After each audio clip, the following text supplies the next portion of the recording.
স্বাগত জানাচ্ছি আন্তর্জাতিক সংবাদে। শুরুতেই থাকবে সংবাদ শিরোনাম। লেবানন ইসরায়েলের জন্য জাহান্নামে পরিণত হবে বলল ইরান। এরপরেই জানিয়ে দেব মহাকাশে আরও 2 স্যাটেলাইট পাঠাচ্ছে ইরান। তারপর জানাবো গাজায় ইসরায়েলি আগ্রাসনের প্রতিবাদে অস্ট্রেলিয়ার পার্লামেন্ট ভবনের ছাদে উঠে বিক্ষোভ। আর সর্বশেষে জানিয়ে দিব সৌদি আরবে আগুনে পুড়ে মারা যাওয়া 3 জনের বাড়িরই নওগাঁতে। এতক্ষণ শুনছিলেন সংবাদ শিরোনাম, এখন থাকছে বিস্তারিত। ইরানের ভারপ্রাপ্ত পররাষ্ট্রমন্ত্রী আলী বাকেরি কানি বলেছেন, ইসরায়েল যদি লেবাননে আগ্রাসন শুরু করে তাহলে যুদ্ধক্ষেত্র ইসরায়েলের জন্য জাহান্নামে পরিণত হবে, সেখান থেকে তারা বের হতে পারবে না। বুধবার ইরানের মন্ত্রিসভার সাপ্তাহিক বৈঠকের অবকাশে সাংবাদিকদের আলী বাকেরি এসব কথাই বলেছেন। সম্প্রতি ইসরায়েল সরকার লেবাননের সশস্ত্র গোষ্ঠী হিজবুল্লাহর বিরুদ্ধে সর্বাত্মক যুদ্ধের হুমকি দিয়েছেন। এ নিয়ে দুই পক্ষের মধ্যে তুমুল উত্তেজনাও বিরাজ করছে। ইরানের পররাষ্ট্রমন্ত্রী এ সময় হিজবুল্লাহকে ইসরায়েলের বিরুদ্ধে শক্তিশালী খেলোয়াড় হিসেবেও প্রশংসা করেন। তিনি বলেন, লেবাননের সশস্ত্র গোষ্ঠীটি খুবই শক্তিশালী ভূমিকা পালন করেছে, যা আন্তর্জাতিক ও কূটনীতির ক্ষেত্রে প্রতিরোধ সৃষ্টি করেছে। আলে বাকিরি কানি এ সময় বলেন, যুদ্ধ শুরু হলে লেবানন নিশ্চিতভাবে ইসরায়েলের জন্য জাহান্নামে পরিণত হবে, যেখান থেকে বের হতে পারবে না। গত 7 অক্টোবর দখলদার ইসরায়েল গাজায় বর্বর আগ্রাসন শুরু করার পর থেকে হিজবুল্লাহ যোদ্ধারা ইসরায়েলের সেনাবাহিনী ও বিভিন্ন স্থাপনায় নিয়মিতভাবে হামলা চালিয়ে আসছে। হিজবুল্লাহ বলছে, গাজায় আগ্রাসন বন্ধ করলেই কেবল ইসরায়েলের বিরুদ্ধে তাদের হামলা বন্ধ হবে। এদিকে গত 24 ঘন্টায় ইসরায়েলের সামরিক অবস্থান লক্ষ্য করে 2 শতাধিক রকেট হামলা চালিয়েছে হিজবুল্লাহ। বুধবার সংগঠনটির 3য় উচ্চপদস্থ কর্মকর্তা ও কমান্ডার মোহাম্মদ নিমাস নাসেরকে হত্যা করেছে ইসরায়েল। তারই জবাবে ওই রকেট হামলা চালায় হিজবুল্লাহ। বুধবার দক্ষিণ লেবাননের বৃহত্তম শহর টায়ারে একটি গাড়ি লক্ষ্য করে ওই হামলা চালায় ইসরায়েলি সেনারা। এতে দেশটির সশস্ত্র গোষ্ঠী হিজবুল্লাহর ওই কমান্ডার নিহত হন। এদিকে খুব শীঘ্রই মহাকাশে কাউসার ও হুদহুদ নামে 2টো স্যাটেলাইট পাঠাবে ইরান। বুধবার ইরানের মহাকাশ গবেষণা সংস্থার প্রধান ডক্টর হাসান সালেরিয়ে এই ঘোষণা দেন।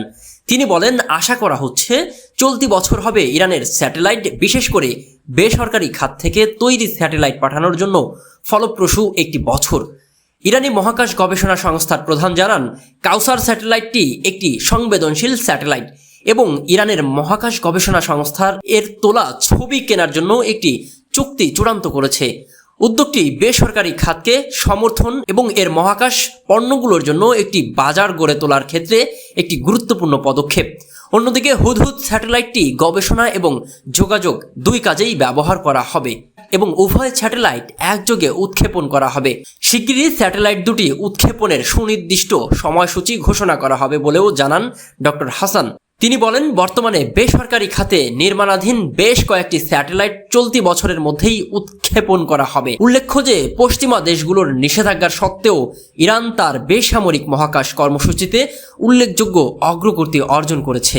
দেশটির স্যাটেলাইট বিকাশ এবং স্থাপনের ক্ষমতা সহ বিশ্বব্যাপী 10 দেশের মধ্যে স্থান করে নিয়েছে। এর আগে চলতি বছরের শুরুর দিকেই সফলভাবে মাহদা নামক একটি গবেষণা স্যাটেলাইটও উৎক্ষেপণ করেছে ইরান। এদিকে গাজায় ইসরায়েলি আগ্রাসনের প্রতিবাদে অস্ট্রেলিয়ার পার্লামেন্ট ভবনের ছাদে উঠে বিক্ষোভের ঘটনা ঘটেছে। বৃহস্পতিবার 4 জুলাই কয়েকজন ফিলিস্তিনপন্থী কালো রঙের ব্যানার নিয়ে পার্লামেন্ট ভবনের ছাদে উঠে পড়ে। এরপর সেগুলো ঝুলিয়ে দেন। এ সময় ফিলিস্তিনিদের উপর তেল আবিবের আগ্রাসন বন্ধের দাবিতে স্লোগান দেন তারা। এই ঘটনায় নিরাপত্তা লঙ্ঘিত হওয়ার অভিযোগে 4 জনকে আটক করা হয়েছে। কর্তৃপক্ষ জানিয়েছে, কালো পোশাক পরে তারা অন্তত 1 ঘন্টা ভবনের ছাদে অবস্থান করেছিল। মেগাফোন ব্যবহার করে বক্তব্য দিতে দেখা যায় তাদের। এদিকে গাজা ইস্যুতে আফগান বংশোদ্ভূত অস্ট্রেলিয়ার সিনেটর ফাতেমা পেইমানের পদত্যাগ নিয়েও চলছে তোলপাড়। এরই মধ্যে পার্লামেন্ট ভবনের ছাদে উঠে বিক্ষোভের ঘটনাও ঘটল। এদিকে সৌদি আরবের রিয়াদের মোসাসানাই এলাকায় একটি সোফা তৈরি কারখানায় আগুনে পুড়ে 4 বাংলাদেশি নিহত হয়েছেন। এর মধ্যে নওগাঁ আত্রাই উপজেলারই রয়েছেন 3 জন। বুধবার সৌদির স্থানীয় সময় বিকেল 5টা নাগাদ আগুনের এই ঘটনা ঘটে বলে জানিয়েছে নিহতদের স্বজনেরা। নিহতদের খবর পাওয়ার পর থেকেই এই 3 জনের পরিবারে চলছে শোকের মাতম। নিহতদের মধ্যে রয়েছে আত্রাই উপজেলার তেজনন্দী গ্রামের মজিবর রহমানের ছেলে ফারুক হোসেন, শিকাপুর গ্রামের শাহাদ আলীর ছেলে এনামুল হোসেন ও দীঘা স্কুলপাড়া গ্রামের কাভেজ আলীর ছেলে সুকবর রহমান। নিহতদের 3 পরিবার থেকেই দ্রুত মরদেহ দেশে আনতে সরকারের প্রতি সার্বিক সহযোগিতা কামনা করছেন তারা। এই বিষয়ে আত্রাই উপজেলার নির্বাহী কর্মকর্তা সঞ্চিতা বিশ্বাস বলেছেন, সৌদি আরবে আগুনে পুড়ে 3 জনের নিহতের খবর আমরা পেয়েছি, তাদের পরিবারের খোঁজ খবরও রাখা হচ্ছে। এছাড়া নিহতদের মরদেহ দেশে ফেরাতে এবং সরকারি কোনো সুযোগ সুবিধা থাকলে তা সহায়তা করতে সার্বিক সহযোগিতাও করা হবে।